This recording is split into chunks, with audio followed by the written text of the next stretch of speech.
48 ঘন্টার যে আলটিমেটাম দিলাম, প্রশাসনকে আমরা জানাতে চাই, আপনারা যদি কোনো পদক্ষেপ না নেন, আপনারা যদি আসামিদেরকে গ্রেপ্তার না করেন, আপনারা যদি ওই সন্ত্রাসী লীগদেরকে যদি গ্রেপ্তার না করেন, যারা আগুন সন্ত্রাসী করছে তাদের যদি গ্রেপ্তার না করেন, তাহলে আগামী 48 ঘন্টা পর আমাদের বৃহত্তর কর্মসূচি ঘোষণা হবে।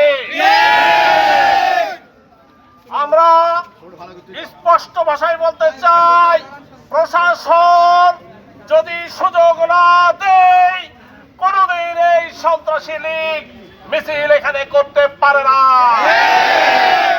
সংগ্রামী বন্ধুরা, আমরা রাজপথে ছিলাম, রাজপথে আছি, আগামী দিনেও জনগণের যে কোনো দাবি নিয়ে জনগণের সাথে আমরা রাজপথে থাকবো ইনশাল্লাহ।